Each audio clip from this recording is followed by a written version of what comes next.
I'm writing this down, because my mother keeps insisting the dinner was a turning point. And maybe for the rest of the family it was. For my daughter, I think it was confirmation. That's harder to admit. My daughter Paige is 16 now, quiet in a way that unsettles people, who need constant reassurance that they're being liked. She's not cold. She just learned early that explaining herself usually led to misunderstanding. So, she began conserving energy. Our family mistakes perform for openness. My sister Linda's son Ethan fit naturally into the rhythm everyone understood. Varsity soccer, student council, confident handshake at 14. Adults love children, who know how to mirror adulthood back at them. At every holiday, someone called him the future of the family. Sometimes jokingly, sometimes not. Paige would usually be nearby during these conversations, scrolling through something on her phone or typing with a warming speed across her laptop keyboard.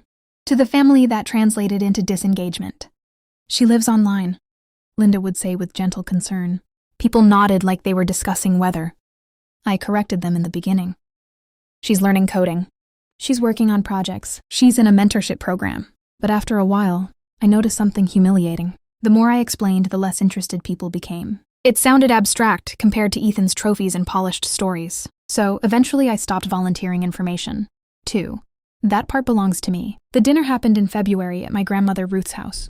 She'd recently fallen twice, and suddenly everyone became sentimental about family gatherings. The evening followed familiar patterns. Ethan talked about college visits while my uncle slapped the table approvingly. Linda glowed carefully beside him, trying not to appear proud while clearly enjoying every second of it. Paige sat near the end of the table eating quietly, answering only direct questions. I remember watching her that night, and realizing how physically still she'd become at family events over the years, like someone waiting for weather to pass. Then Grandma Ruth looked at her, not cruelly, honestly curious. "So, Paige," she asked, "what do you actually do online all day?" A few people smiled automatically, not mocking exactly, expecting harmlessness. Paige looked up slowly from her plate. For one terrible second, I thought she might finally snap after years of accumulated dismissal. I almost wanted her to. Instead, she answered calmly, "I work with a cybersecurity training group through State Tech." Silence. My father frowned. "You mean classes?" "No," Paige said. "Incident response simulations, mostly." Linda gave a short laugh of confusion. "For teenagers?" Paige nodded once. "We consult sometimes." The room shifted slightly then, though nobody fully understood yet. Grandma Ruth blinked at her. "You get paid?" "A stipend." She said it so flatly that nobody reacted properly at first. Then my brother-in-law, Mark, looked up sharply. "Wait," he said. "State Tech Sentinel program?" Paige glanced over. "Yeah." Everything changed in the room at that exact moment. Not emotionally, professionally. Mark worked in IT management for a hospital network. For the first time in years, an adult at that table recognized something Paige did without needing it translated. "I know that program," he said immediately. "Their acceptance rate is insane." Nobody spoke. Linda looked at him first, then at Paige. "You never told us that," she said quietly. And there it was. Not accusation, not praise.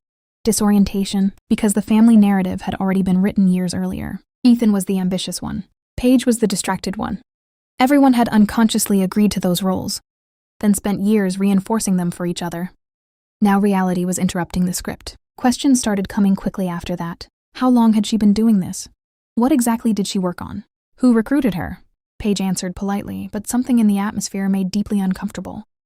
Not because they were finally interested, because I could see they were recalculating her value in real time. Mark asked her about certifications. My father suddenly leaned forward while she spoke. Even Grandma Ruth looked embarrassed, though I don't think she fully understood why. Ethan became quieter beside Linda, not jealous, just displaced. And the strangest part was Paige herself. She didn't brighten under the attention. No relief, no vindication, just restraint. Later that night, I found her sitting alone on Ruth's back porch wearing one of my old sweatshirts, phone balanced on her knee. "You okay?" I asked. She nodded. After a minute, I sat beside her. "I should have defended you more over the years." She kept looking out into the yard. "It wouldn't have changed anything." "That's not true." "It is," she said softly. "People hear what already fits." I didn't know how to answer that. Inside the house, I could hear dishes clattering while Linda spoke in hushed tones to Mark. The family treated Paige differently after that dinner, more carefully, more respectfully. At Easter, my uncle asked her opinion about online privacy for his business. My father suddenly bragged about her to neighbors using words he barely understood. The change should have felt satisfying, Instead, it mostly felt late, because the real thing that shifted that night wasn't their perception of Paige. It was my realization that she'd stopped needing this family long before they finally noticed her.